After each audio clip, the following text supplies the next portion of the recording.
Queridos ingenieros, ingenieras, muy buenas noches para todos. Buenas noches, profe. ¿Cómo Buenas vamos, equipo? noches. ¿Todo bien? ¿Y usted cómo va? ¿Cómo va ese ánimo Águila Roja? Perdón que me emocioné con la clase del grupo anterior y se me iba pasando el tiempo. Hola, profe, buenas noches. Hola, Lady. Bueno, mis queridos, vamos a entrar de una vez en materia porque este asunto empieza a poner interesante. Bien. Eh, no sé si de este grupo, bueno, ya algunos hayan presentado el parcial, si ya lo hicieron algún intento, le quedan otros intentos.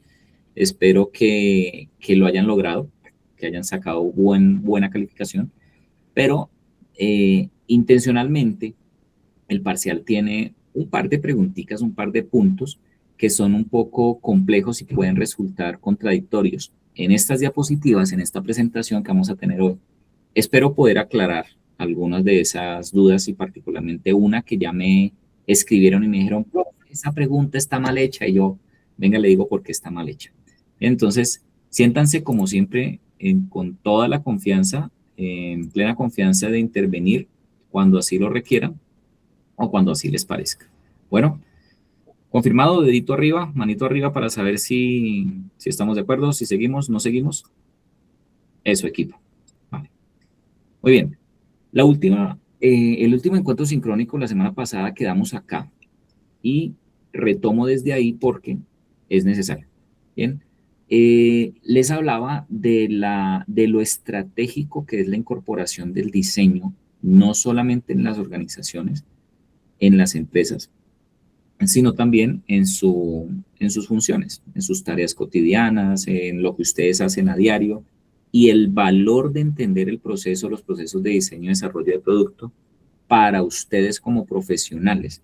Por eso es que la universidad, el programa y en general la ingeniería industrial contempla también el conocimiento o el aprendizaje en temas de diseño y desarrollo de producto, porque ustedes requieren de esa formación y es un valor agregado que ustedes deben tener como profesionales. Bien, entonces, dicho lo dicho, proceso de diseño y desarrollo de producto. Vamos a entender cómo partimos desde la necesidad hasta los procesos de manufactura y procesos de producción industrial, comercialización y retomando nuevamente el circuito o el sistema. Bien, algunos conceptos necesarios antes de empezar a hablar de metodologías de diseño. Sin esto, entender de metodologías para ustedes va a ser como, no sé, voy a poner un ejemplo chévere, a mí me gusta poner ejemplos chéveres. Entender metodología de diseño sin entender el contexto en el cual se incorpora la metodología de diseño es como ir a Crepes and Waffles, pedir un helado y no tener, y que no se lo sirvan en galleta. ¿Bien? Rico el helado de Crepes and Waffles en galleta, que me levante la mano el que esté de acuerdo. Bien, comerse un helado rico es en el conito de galleta, pero esas personas que compran el helado y lo piden en una taza plástica, no me friega, hombre. Bien, entonces, entender las metodologías de diseño, pero es importante y mucho más importante aún, es entender el contexto en el cual se incorporan esas metodologías. Entender la metodología ustedes lo pueden hacer rápido, vean, no nos inventemos el agua tibia y no nos digamos mentiras, que estamos entre profesionales. Si usted quiere aprender, usted se mete a internet, se descarga un instructivo, le pone un prompt a la inteligencia artificial y le dice que le genere un instructivo de cómo aplicar metodología de diseño para el desarrollo de X producto y lo hace, punto. ¿Ya? Esa es nuestra realidad hoy y de lo que nos vamos a tener que mover en adelante. Por eso yo le echo la bendición a los que se dedican a hacer tareas con inteligencia artificial. Suerte es que le digo, porque la inteligencia artificial le va a dar la respuesta, pero si usted no entiende dónde y cómo aplicar esa respuesta, hasta ahí le llegó el impulso ingeniero. Bien, entonces va a ser muy importante que usted entienda en dónde se introducen esas metodologías de diseño, para que cuando quiera aprender un poco más de metodología de diseño, sepa cómo aplicarla a lo que sea que usted vaya a hacer. Bien, ahora, el diseño corporativo, entendiendo que eso fue lo que hablamos la semana pasada, cómo el diseño se introduce a la organización o las industrias, ¿bien?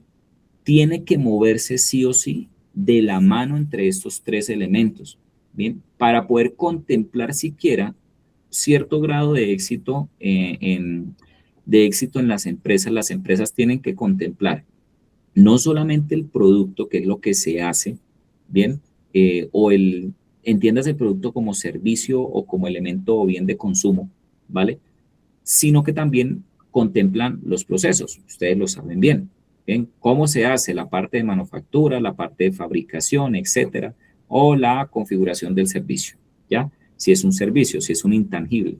Pero además hay que entender muy bien y tener muy clara una cultura organizacional, ¿bien? Entender el ambiente o el entorno interno de la organización. Si la organización, ¿bien? Si esta organización no tiene una cultura de diseño, va a pasar lo que pasa con muchas empresas actualmente y lo que ha venido pasando aquí en Colombia desde hace décadas. Y es que traigo una solución, no necesariamente de fuera del país, no necesariamente de fuera de Colombia. Traigo una solución que alguien más inventó, ¿bien? Y la incorporo en mi empresa con la esperanza de poder venderla, ¿ok? Y generar una ganancia. Pero cuando esa solución no está ajustada a mis condiciones de manufactura, por ejemplo, pues es mucho más costoso adaptar mis procesos productivos a esa solución. Claro, la empresa lo puede hacer, claro, si tiene el músculo para hacerlo, lo hace, ¿bien?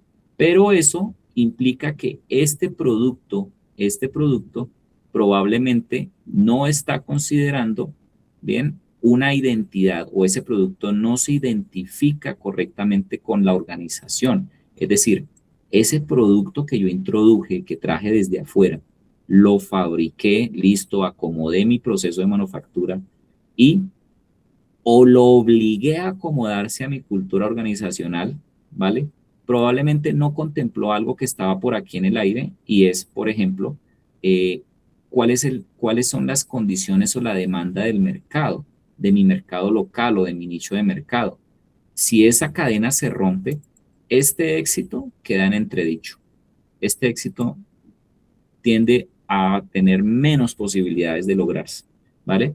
Yo tengo que conectar muy bien el producto con el proceso y que ese producto y ese proceso se ajusten al planteamiento de la cultura organizacional. No en vano, ingenieros e ingenieras, todas las empresas empiezan planteando una filosofía,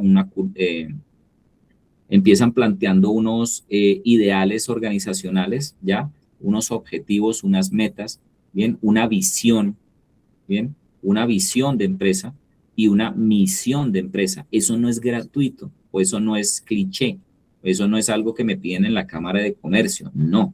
Eso es necesario porque bajo esa filosofía es que yo fabrico y si quiero fabricar, y no solamente fabricar, sino diseñar, pues ese diseño o ese producto tiene que ajustarse a esa filosofía. Cuando logro conectar muy bien esto, el nivel o el grado de éxito es mucho mayor, ¿ok? En ese negocio o en esas dimensiones es que yo introduzco metodología de diseño. Si eso no está dado, introducir una metodología de diseño es eso es echarle como echarle cubios al ajiaco. Sí, los que son de aquí, de Boyacá, de Cundinamarca, de Bogotá, saben lo que es un ajiaco. Un ajiaco no lleva cubios, ¿sí? Los cubios pueden parecerles deliciosos, pero incorpóreselos al ajiaco, esa vaina pierde todo sentido. Así es meter la metodología de diseño en una organización que no tiene conectados estos tres elementos. Creo que es tarde y creo que no hemos comido, por eso se me están ocurriendo tantas ideas de comida. Bien, ahora, si ya entendemos esto y ya entendemos que las metodologías de diseño tienen que introducirse con una base sólida, organizacional, es necesario entender de dónde viene el concepto de diseño para que yo no repita los errores o para que no repita los tropiezos que cometieron los mismos antes que yo. ¿Ok? Entonces, esto es necesario, ¿bien? Esto es de escuela. ¿Dónde surge el concepto de diseño de producto? Bien, esto no es antiguo, esto no es tan viejo como como ustedes se imaginan. Bien, el concepto de diseño de producto surge a inicios del siglo pasado, bien, a inicios del siglo XX. ¿Quiénes aquí tienen más de 26 años? No sé, alguien que me levante la mano, no me hagan sentir mal. Excelente. O sea, los que tienen 30 años para arriba ya vivieron 2 siglos. Ustedes y yo vivimos 2 siglos. Vivimos en 2 milenios, ¿ok? Entonces, ustedes y yo que somos modelos clásicos, sabemos de lo que es hablar del siglo XX, ¿bien? Entonces, démonos cuenta que esto no es viejo. Esto no es tan viejo. Esto inicia por allá a inicios de década de 1920 aproximadamente, con las escuelas alemanas de la Bauhaus y de la escuela de Ulm. Bien, estas escuelas, se me atoró mi perro. Ah, perdón, mi perro me acaba de hacer un daño. Estas escuelas cambian el paradigma que venía hasta entonces, bien, el paradigma en el que los productos los fabricaban artesanos, las sillas o el mobiliario, el vestuario. Permítanme un segundito, por favor, denme un instante, por favor, disculpen.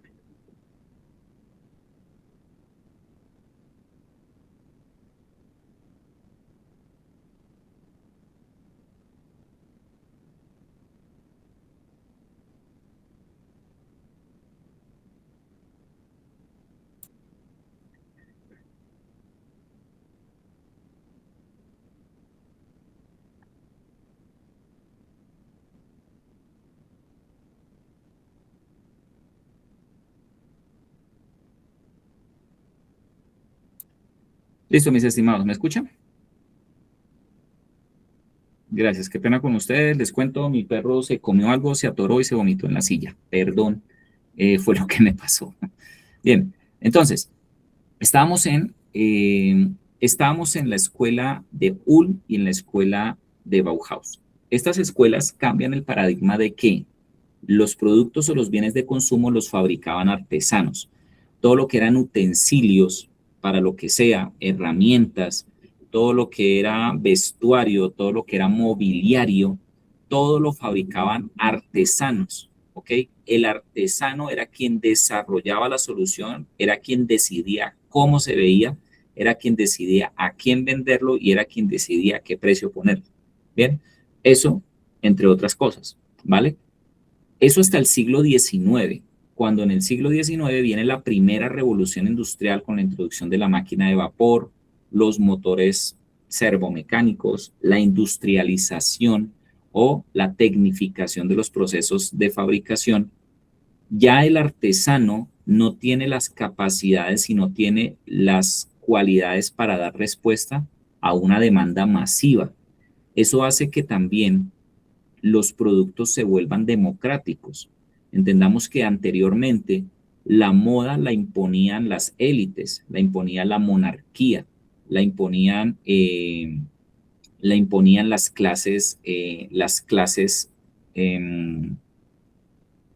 se me nubló la mente, la imponían las clases que podían pagar a un artesano para que les desarrollara sus productos.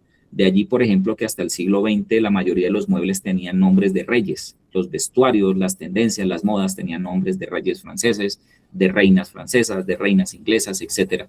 Bien, eh, porque eran ellos quienes imponían el gusto, pero no todos podían pagarlo.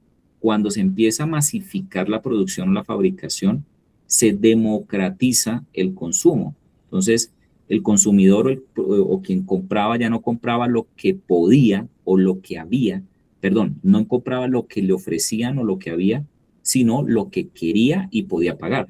¿Bien? Entonces, ese cambio se dio a partir de la revolución industrial. A principios de la década de 1920, estas dos escuelas en Alemania entienden que el mercado necesita que los productos sean entendidos no solamente como un resultado de un proceso artesanal, sino como un resultado que se adapte a la demanda, al mercado y a las condiciones de fabricación. Ahí en ese momento surge el diseño de productos. ¿Cómo surge? Pues con una escuela o con dos escuelas, bien, entiéndase dos universidades, que donde las clases ya no las instruía, no las daba un maestro, ¿sí? Sino que las daban artesanos de la mano de ingenieros. Entonces era el artesano que sabía cómo fabricar el mueble, pero era el ingeniero que entendía cómo hacer de manera técnica e industrializada ese mueble que el artesano fabricaba. Entonces el diseño de productos básicamente es la unión, ¿vale? De la artesanía y la ingeniería, de la técnica con el concepto, con la idea, ¿vale? Entonces ahí empieza a transformarse todo el negocio y empezamos a hablar de diseño de productos. ¿Bien? ¿Cómo vamos hasta aquí, ingenieros e ingenieras? Claro, entonces. Listo, muy bien. Vale. Entendido esto, ay Dios. Entendido esto, ¿de dónde viene la idea de diseño? Viene y entendiendo que el diseño es la incorporación de los procesos de ingeniería a la fabricación que en un principio era artesanal, viene algo que ustedes ingenieros e ingenieras deben entenderlo. Y aquí quiero que presten, si van caminando, si van en el bus, si están trabajando, presten un momento atención. No se concibe un ingeniero o una ingeniera de cualquier rama de la ingeniería, civil, de minas, de sistemas, industrial, de lo que sea, que no entienda de metodología de sistemas. ¿Bien? ¿Vale? Que no entienda del enfoque sistémico. ¿Por qué? Porque todos los procesos de ingeniería contemplan procesos que se dan en torno a sistemas. ¿Qué es un sistema? Un sistema es un ciclo en el que hay unas entradas, y lo estoy resumiendo de forma muy precisa, donde hay unas entradas que entiéndanse pueden ser físicas, que pueden ser sistemáticas a su vez, que pueden ser información y en general que son recursos, ¿vale? ¿Recursos para qué? Para que haya un procesamiento de todas esas entradas. Eso, si lo quiere poner en términos de fabricación, es la manufactura, ¿vale? Resultado de esos procesos de manufactura o de ese procesamiento, tenemos unas salidas o unos outputs, ¿bien? Esos outputs generan como resultado, por ejemplo, en una planta de producción, el producto físico que sale al mercado, ¿bien? A su vez, ese producto que sale al mercado se conecta con otro sistema que se llama mercado, ¿vale? Resultado de lo que pasa allá dentro de ese sistema, nuevamente me retroalimenta mis inputs o mis entradas al sistema original, al sistema donde empezó todo, ¿vale? Entonces, esto es lo que se entiende como una metodología de sistemas, ¿ok? ¿Vale? En torno a estos ciclos, en torno a todo lo que pasa aquí, se dan unos procesos de información o de retroalimentación que permanentemente y de forma constante, de forma continua, perdón, me están retroalimentando el sistema por dentro. ¿Ok? ¿Vale? Miren que no solamente tengo alimentación externa de lo que viene de fuera del sistema, sino también de lo que pasa dentro del sistema. No importa, insisto, si usted es gerente, si usted vende, si usted fabrica, si usted se dedica a comercializar, a lo que sea, usted como ingeniero o ingeniera tiene que entender que cuando usted aborda esto de manera sistemática, de manera bajo la metodología de sistemas, bien, usted no está trabajando en el aire. Bien, por eso no debe haber y no puede haber un ingeniero o ingeniera que no entienda o que no comprenda muy bien el enfoque sistémico. Bien, que no vea sus procesos o su labor o sus tareas como bajo el enfoque sistémico. ¿Ok? Entonces, pilas con esto. ¿Por qué?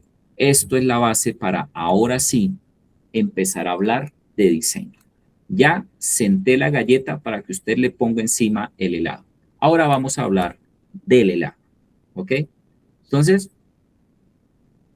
siempre entendemos, ustedes y yo, siendo compradores, algunos compulsivos, siendo consumidores, ¿vale? Siendo quienes utilizan o siendo usuarios de lo que compramos, de lo que adquirimos o de lo que llega a nuestras manos, normalmente entendemos el concepto de producto en un nivel intermedio.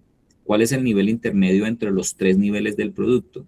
Se denomina producto real o producto físico, también lo denominan así algunas literaturas, ¿vale? El producto físico o el producto real es ese producto, valga la redundancia, que puedo percibir de manera física a través de mis sentidos, ¿ok?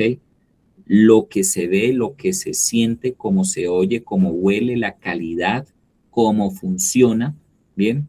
Cómo me parece físicamente, eso es el nivel de producto real. No se pierdan de lo que estamos hablando. Estamos hablando de, por ejemplo, qué sé yo, el, estaba hablando hace un momento de la silla, pero hablemos, por ejemplo, de los zapatos que usted tiene puestos en este momento. Bien, ahora me dirán, no, profe, yo estoy descalzo porque estoy acá en la playa, estoy molestando. ¿Sí? No, pensemos que usted tiene los zapatos puestos. Bien, esos zapatos que usted tiene puestos se denominan producto real, pero más allá de la función de cubrir su pie, de protegerlo, de contenerlo, bien, o de embellecer su pie si así lo quiere, que esa es la función real o la función esencial del producto, ¿vale? Está el producto aumentado y es lo que representa ese producto para usted en términos subjetivos. Bien, sigamos con el ejemplo de la playa. Imagínense a un cachaco, bueno, yo no soy cachaco, yo soy del Huila, pero he vivido muchos años en Bogotá, pero imagínense ustedes que los que están allá en la costa, región Caribe colombiana, imagínense a un cachaco llegando en chanclas y en medias a la playa. Suena un chiste, pero es anécdota, ¿sí?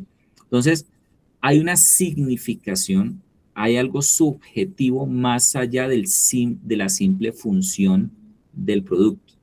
A eso es a lo que se le llama producto aumentado. Son los servicios adicionales de ese producto, ¿vale? Si yo estoy acostumbrado a vestir chanclas en la playa, ¿bien? Pero probablemente si yo quiero salir a correr, si quiero salir a caminar, si quiero hacer alguna otra actividad, las chanclas ya no me son funcionales. Yo tengo que utilizar otro tipo de calzado. Bien, ahora, ese calzado me da otras prestaciones. Si yo soy el cachaco que llega a la playa en chanclas y con medias, pues esas chanclas ya no cumplen, ya no me representan lo mismo que me representarían para la persona local. Me estoy enredando. La persona local las percibe como algo cotidiano, algo normal, algo del día a día, su producto real. Cuando llega el cachaco con medias, ese producto tiene una significación. Automáticamente me está poniendo un letrero en la frente que dice soy cachaco. Bien, transmite un significado, transmite otra información diferente, ¿vale? A eso es a lo que se le llama el producto aumentado. Cómo el producto interactúa en el entorno, cómo el producto se relaciona con el contexto y con las personas del entorno, ¿ok? Entonces, esas funciones adicionales, más allá de la función práctica, es lo que se entiende como el nivel de producto aumentado, ¿bien? Pero antes de que exista el producto físico, las chanclas que llevo puestas a la playa, está el producto básico y es entender la esencia o la necesidad de, de consumir o de comprar ese producto. ¿Cuál es la necesidad del mercado? ¿Cuál es la necesidad física que yo estoy supliendo al desarrollar esas chanclas para la playa? Bien, entonces esa necesidad puede que no sea necesariamente funcional, porque si yo estoy acostumbrado a estar descalzo y me gusta estar descalzo, pues hay una función más allá del calzarme. Por ejemplo, presentarme, ¿bien? No es lo mismo andar descalzo en la playa que andar en chanclas, en sandalias en la playa. Tiene una connotación, tiene una identidad, ¿bien? Tiene de alguna manera un impacto, por ejemplo, si usted lo quiere ver como estatus, ¿bien? No es lo mismo andar por la calle descalzo aunque esté en la playa que andar en la playa con unas sandalias bien elegantes, unas Bossi, unas Vélez, yo qué sé, ¿ya? tiene otra significación. Eso es lo que entendemos como producto básico, lo que hay antes del producto real. Bien, miren la frase que está abajo a la derecha. Esta que está, la voy a ampliar un poquito. El ingeniero industrial moderno no diseña solo el nivel real, diseña toda la cadena de valor del producto aumentado, ¿ya? Es decir, ustedes cuando producen, cuando fabrican, cuando comercializan, cuando venden, si lo quieren ver en esos términos, no solamente venden, fabrican, comercializan un producto físico, comercializan y venden también todo lo que hay en torno al usar ese producto, ¿ok? Pilas con eso. Y eso nos lleva o nos da paso al siguiente punto. Bien. Hasta aquí, ¿cómo va la cuestión? Identificados con los ejemplos, identificados con los temas. Bien. Ahora, como ya vimos y como ya entendemos cuáles son los niveles del producto, ahora entendamos cómo ese producto funciona en el mercado. Bien. Porque al final de cuentas, cuando se diseña un producto, cuando se fabrica un producto, no solo se diseña y se fabrica para quien lo va a usar, sino también para el mercado, para el contexto. ¿Bien? Y les decía la semana pasada, son muy pocas las empresas, por lo menos en Colombia, que hacen diseño, ¿bien? Que hacen diseño. Y la razón es esa curva roja que se ve allí en esta diapositiva que se llama la curva de utilidades. Estamos hablando del ciclo de vida del producto. Bien, no lo confundan, ojo con esto, no lo confundan con el ciclo de vida útil. Es otra cosa totalmente diferente, ¿vale? No confundan el ciclo de vida útil con el ciclo de vida del producto, ¿ok? ¿Les hago la aclaración o todo bien? ¿O lo investigan ustedes? Profe, la Profe, aclare. aclaración. Bueno, ciclo de vida útil del producto, ¿ya? La silla en la que ustedes están sentados fue diseñada, fue concebida para que le brinde a usted unas prestaciones funcionales, prácticas. Si usted compró esa silla para trabajar en su escritorio y compró una silla ergonómica, resulta que con el tiempo esa silla pierde el acolchado, la densidad de la espuma se pierde, de pronto empiezan a desajustarse algunas partes, de pronto el espaldar ya no lo reclina usted como lo necesita, de pronto ya empieza a chirrear cuando usted se mueve y todo eso le empieza a generar disconfort, ¿bien? Es decir, ya la silla deja de ser confortable y si usted compró una silla para no solamente sentarse, sino sentarse de manera confortable, esa era la utilidad o esa era la funcionalidad principal de esa silla. Bien, cuando usted la compró, perfecta, excelente. Y en la medida en la que lo fue usando, fue perdiendo esa utilidad. Cuando dejó de funcionarle y usted se aburrió de esa silla, quiere decir que esa silla terminó su ciclo de vida útil, ¿ok? Probablemente usted la pueda seguir usando. Entonces usted se la deje a su hijo, a su sobrino, a su nieto, al que sea, para que juegue o para que se siente ahí a hacer sus tareas. Al niño le da igual, a usted no. Bien, entonces le está extendiendo la vida, pero con otras funciones. Ya no es para lo mismo. Probablemente se aburrió tanto de esa silla que la terminó usando como matera. Bien, entonces ahí está la silla, sí, pero ya no está cumpliendo la utilidad para la cual usted la compró. ¿Ok? Eso se llama ciclo de vida útil del producto. Lo que estamos viendo en pantalla en este momento es el ciclo de vida del producto desde su inicio hasta su deceso posterior a la comercialización. Juan Fernando, señor. Profe, buenas noches.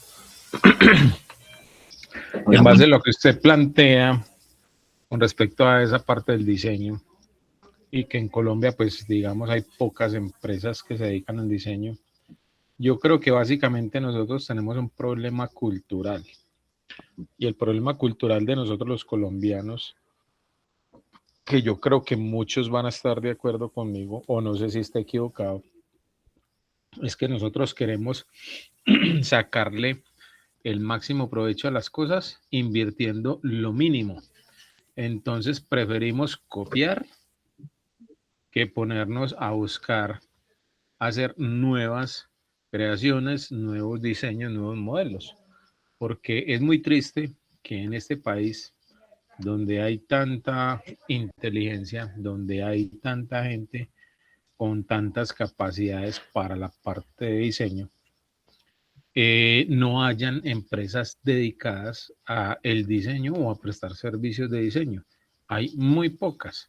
Entonces, todo es muy basado, y lo veo así, es muy basado en tratar de ganarse el máximo en cualquier producción invirtiendo lo mínimo, porque yo he tenido amargas experiencias en las que me han solicitado hacer diseños de cosas. Después digamos, de alguna forma, pues cuando tenía menos experiencia, de alguna forma me decían, no, no nos sirvió, no nos gustó, no es funcional, no sé qué, esto, lo otro, lo más allá, y al tiempo veía uno el producto que uno, digamos, les había planteado inicialmente, o la idea que uno había planteado, ya por ahí funcionando. Entonces se robaban la idea y buscaban ganarse el mayor beneficio utilizando, pues, digamos, o invirtiendo lo mínimo. Entonces es triste, y todo, digamos, que va basado o muy relacionado con la cultura. Y culturalmente nos hemos creado así, o nos han enseñado así, o de alguna forma pues hemos aprendido eso, porque pues realmente aquí en Antioquia los paisas tenemos, pues, digamos, fama de que somos muy echados para adelante, pero también tenemos fama de que somos ventajosos en ese sentido. Entonces buscamos siempre sacar el mayor provecho de las cosas, invirtiendo lo menos o lo menor posible en cualquier proceso, en cualquier producto. Gracias, gracias Juan Fernando. Sí, y lo que Juan Fernando plantea, digamos que lo plantea desde su experiencia, desde su visión personal, pero se puede incorporar a este esquema que les presenté hace un momento. Lo que plantea Fernando es básicamente una desconexión entre producto, mercado y la cultura organizacional, ¿ya? El proceso se adapta, las condiciones se adaptan, si hay plata, se compran máquinas, se compran procesos, se pagan expertos, pero si no se conecta correctamente, sucede lo que Juan Fernando plantea como una tendencia cultural, ¿sí? Una tendencia de copio, de ajusto, de arreglo, y si no funciona, le pongo una cintica y con eso sale. ¿Ya? Entonces, eso sí, comparto la idea de Fernando, pero pues se incorpora a este planteamiento que les hacía hace un momento. Vale, Fernando, muchas gracias. Bien. Entonces, retomando, íbamos por acá. Bien. Era muy necesario generar ese contexto, y miren que Juan Fernando lo sintetizó de manera importante. Bien, pero entonces, aclarando, estábamos en el tema de diferenciar ciclo de vida útil con ciclo de vida del producto. Ahora, ya vimos qué es el ciclo de vida útil. Ahora, el ciclo de vida del producto inicia en esa línea de tiempo, en ese cero, cuando yo entiendo realmente lo que mi mercado, lo que mis usuarios, o lo que mi nicho de mercado me está demandando. Bien, en ese punto cero, inicia una fase que es la que hace que a muchas empresas les duela o les cueste mucho tomar la decisión por el diseño. Bien, y es esta curva negativa que estoy señalando acá. Bien, ¿por qué razón? Porque en la medida en la que el proceso de diseño se extienda en el tiempo, esta curva roja va a permanecer mucho más. Bien, y hacer que esa línea de tiempo sea mucho más corta para la fase de diseño y desarrollo, pues requiere inversión, requiere decisión y, ante todo, requiere cultura organizacional. Bien, que toda la empresa o que toda la organización, me dicen que no se escucha. ¿Me escuchan o solo o es general? Sí, señor. Sí, señor. Ah, vale, Ingrid, puede ser que se cayó la conexión un momento. Vale, gracias. Entonces, esa fase de diseño y desarrollo, esta curva negativa, es la que hace que muchas empresas opten por copiar o por sencillamente adaptar. Bien, que elimina esta curva o la hace mucho más bajita. Bien, entonces, Ingrid, creo que eres tú. A ver, puede ser la conexión a internet, ¿vale? Entonces, me perdí. En el ciclo de vida del producto, la fase de diseño y desarrollo es esta fase inicial.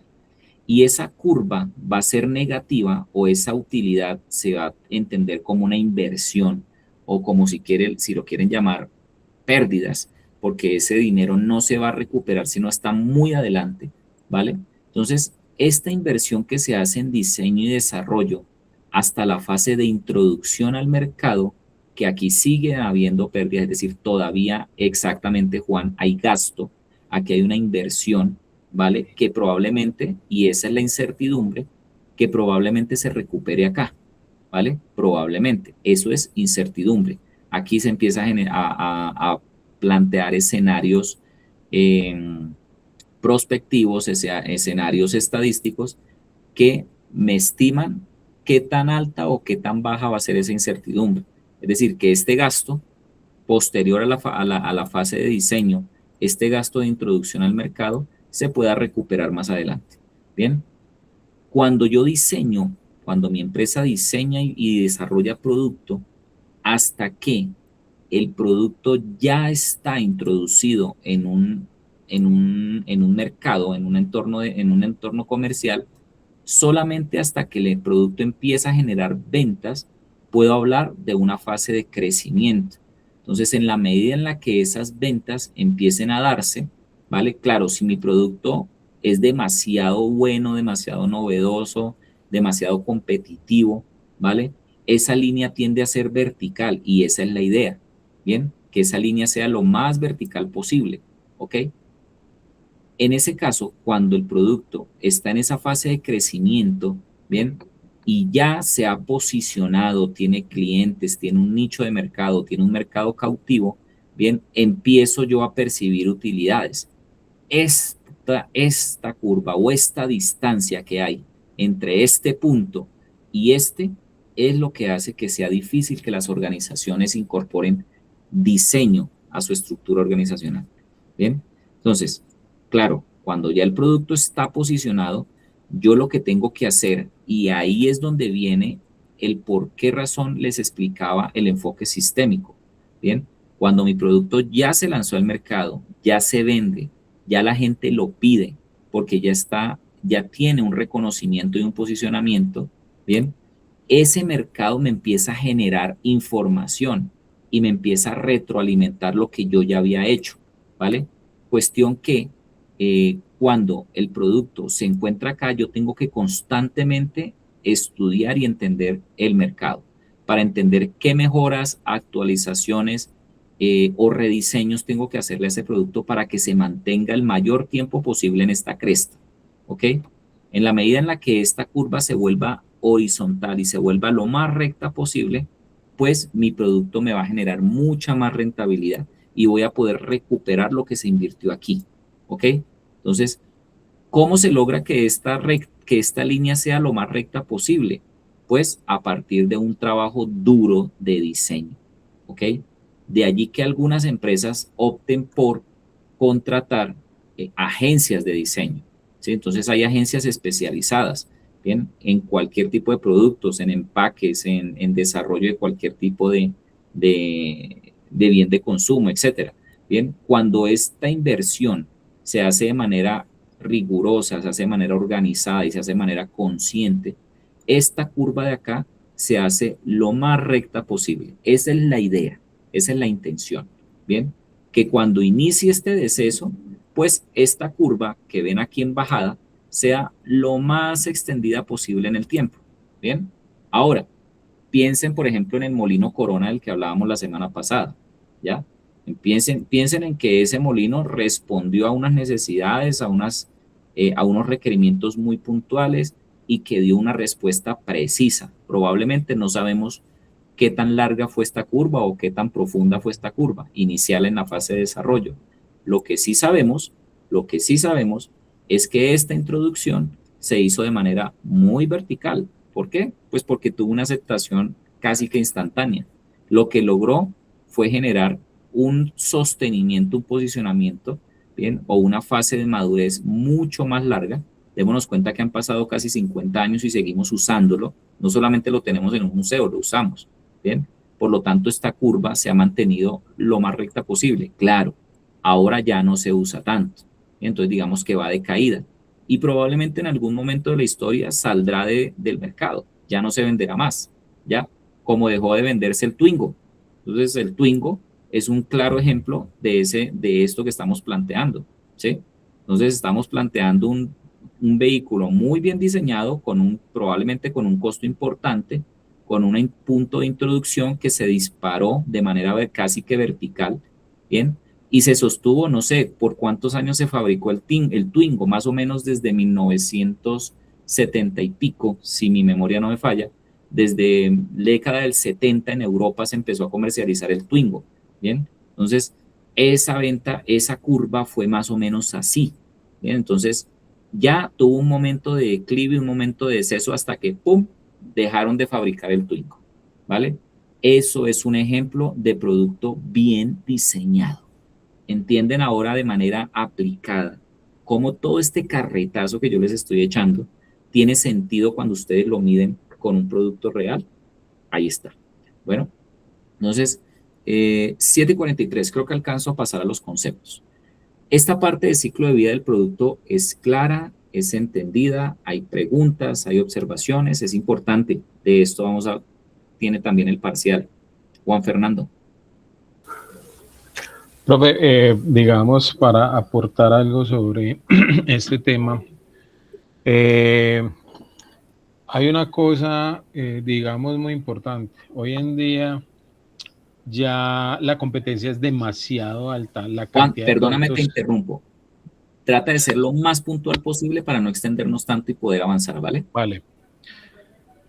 La cantidad de productos que hay hoy en día es exagerada, entonces ya casi que hoy en día no justifica ni siquiera pues patentar diseños ni inventos. Lo que usted tiene que hacer es sacar un diseño, un modelo y hacer producción en masa y vender a precios, digamos, económicos para poder lograr ganar o recuperar la inversión en el menor tiempo posible, para poder que estas curvas que estamos mencionando aquí de desarrollo e introducción sean lo menos, digamos, lo más rectas posible, y que las utilidades y ventas sean también la curva lo más recta posible, y digamos, al pasar del tiempo la decadencia también sea una rampa, digamos, más extendida. Entonces, hoy en día, pues desafortunadamente, con tanta producción y tanta demanda que hay, ya toca es hacer así. O sea, ya la gente no se preocupa por patentar nada, sino que vamos a producir, vamos a hacer un diseño nuevo, un modelo de desarrollo industrial,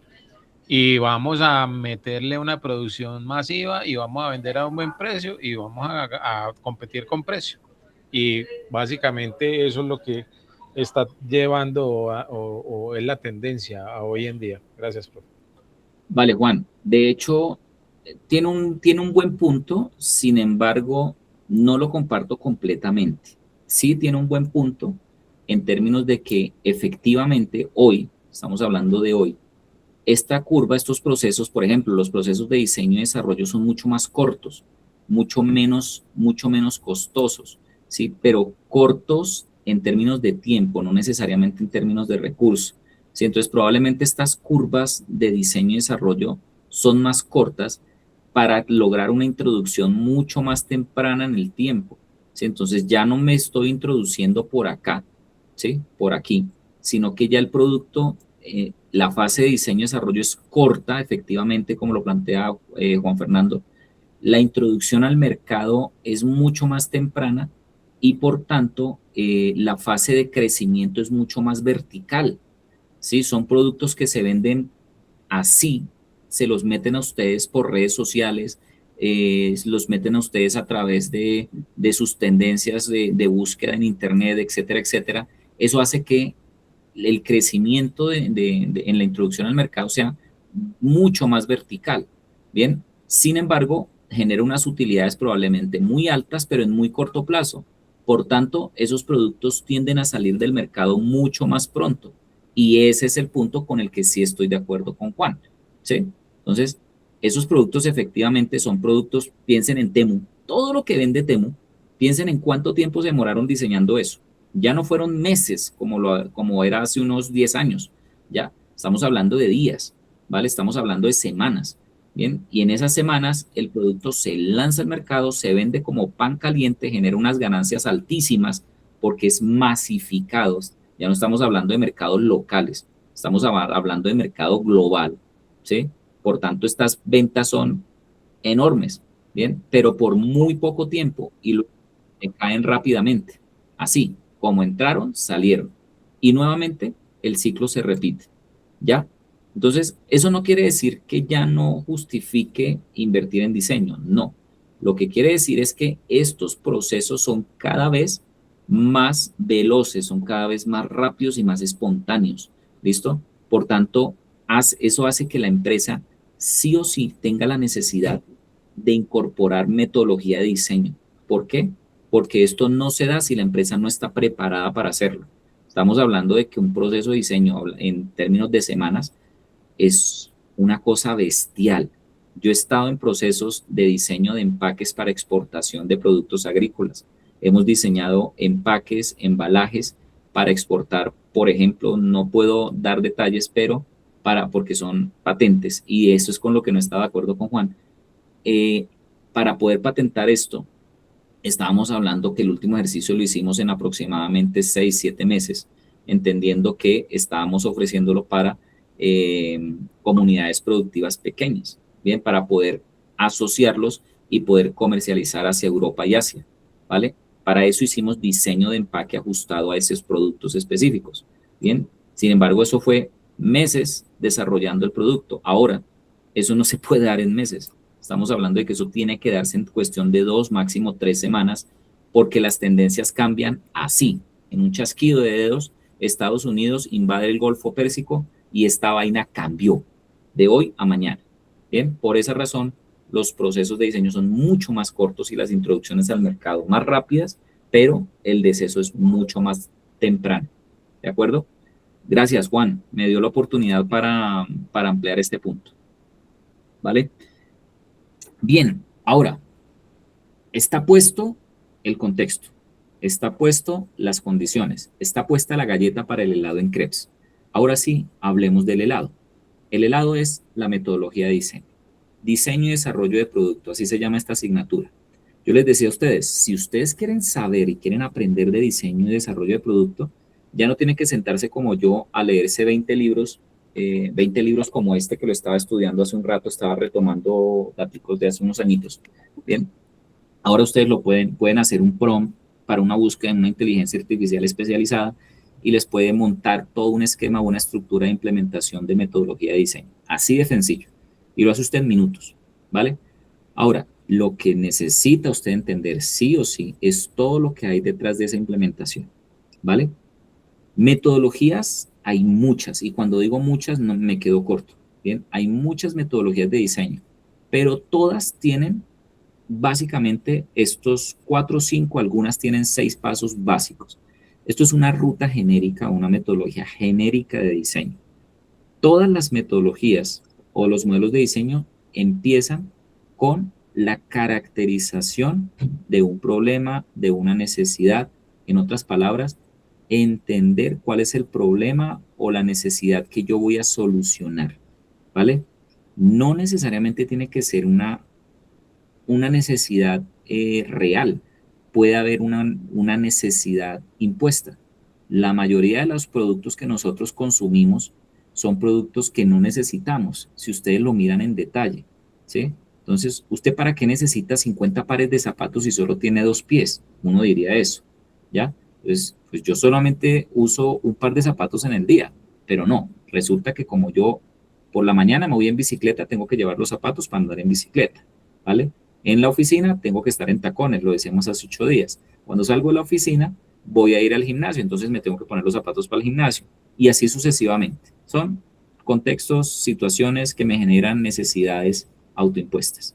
Bien, piensen, y creo que no sé si fue con ustedes o fue con el grupo anterior, piensen, por ejemplo, cuando la música se escuchaba en el lugar donde usted estaba, ¿ya? Eso era el común. Es decir, usted tenía un disco de vinilo, un disco de acetato, y lo ponía en su casa, en su oficina, en su trabajo, donde usted estaba, ¿vale? Y cuando usted se iba, punto, ¿vale? Pero surge, a partir de la tecnología, surge la oportunidad de imponer una nueva necesidad, y es llevarse la música con usted, ¿bien? Entonces es hacer la música portátil, hacerla portable, ¿bien? Ahí surge una cantidad de productos que buscan solucionar esa, comillas, necesidad que se crea a partir de la tecnología que me permite transportar la música. Bien, entonces anteriormente la música se escuchaba en un salón, en un concierto, etcétera, o se escuchaba en un reproductor de acetatos, ¿ya? Cuando viene la tecnología digital, o las cintas magnéticas que empiezan a grabar la música en formatos portables, mucho más portables que el disco LP, ¿bien? Entonces ya surge la oportunidad de transportarla, y a partir de ahí se disparan una cantidad de oportunidades y problemas a su vez que buscan ser solucionados a partir de productos, entiéndase el Walkman, entiéndase el Discman, después con el CD player, ¿vale? Entiéndase el iPod, el que se portaba, si es el iPod, sí, el iPod, ¿bien? Entonces empiezan a surgir una serie de tecnologías, pero a partir de una única necesidad autoimpuesta, que fue la de llevarse la música, ¿bien? Entender esa oportunidad, ese es el punto uno, entender esa oportunidad, conocer ese problema, es la columna vertebral en la cual yo empiezo a desarrollar todo mi diseño de producto. Bien, entender los problemas, las necesidades, los requerimientos, las expectativas, etcétera, todo lo que el usuario y el mercado demandan, ¿vale? A partir de ahí, y aquí es donde está el, les voy a dar el tip para una pregunta del parcial. Hay una pregunta del parcial que se confunde entre la idea y el concepto, entre idear y conceptualizar. Y aquí está la diferencia. Cuando yo entiendo la oportunidad en la metodología de diseño, cuando se entiende la oportunidad, surgen las ideas, ¿bien? Pero las ideas no son nada si no se materializan, si no se contextualizan y si no se ponen en el mundo físico, ¿bien? Entonces, cuando yo comprendo el problema, la oportunidad o la necesidad, resultado de esto son las ideas.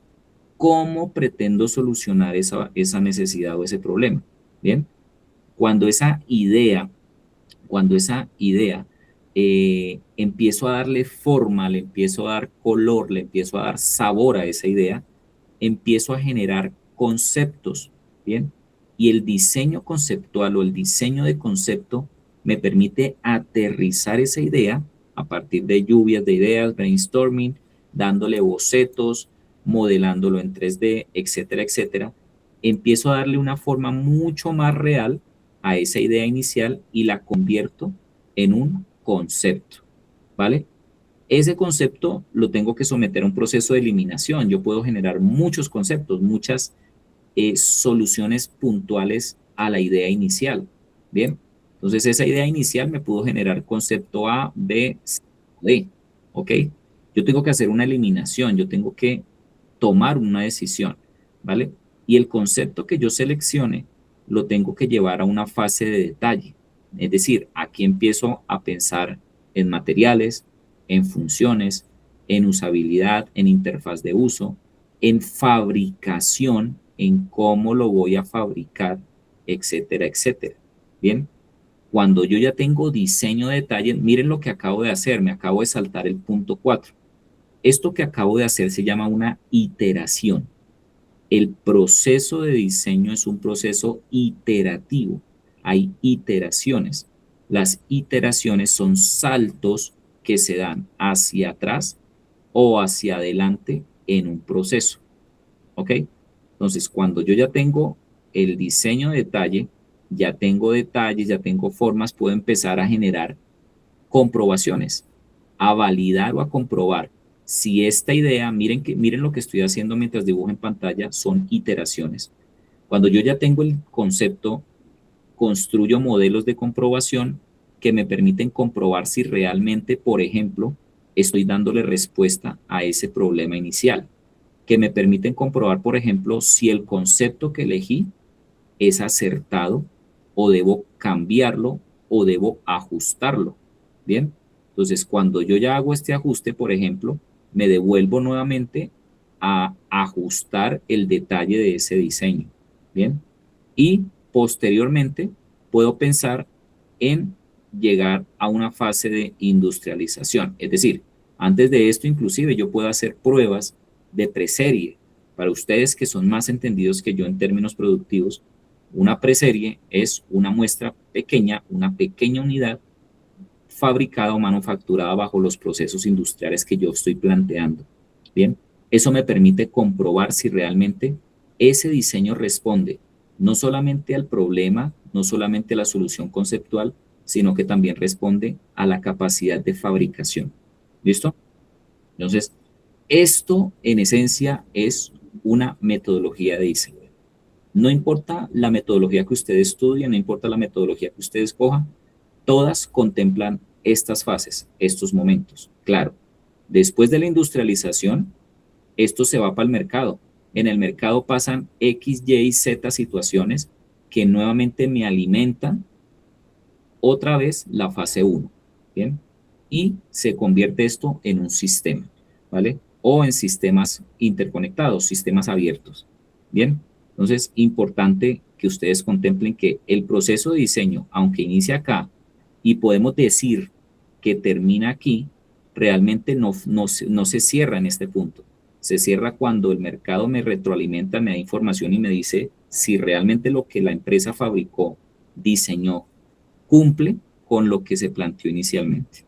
Y se repite el proceso. Bien, y 7:58 minutos. Voy a dejarlo hasta acá. Esto fue la ruta genérica de diseño de producto. Próxima semana, Dios mediante, si nos tiene con vida, vamos a hablar de 4 metodologías muy comunes, muy conocidas, y vamos a profundizar un poco en ellas. Bien, ingenieros, ingenieras, nos vemos la próxima semana, Dios mediante. Feliz noche. Gracias, profe. Feliz noche. Gracias, hasta profe. luego. Buenas noches, profe.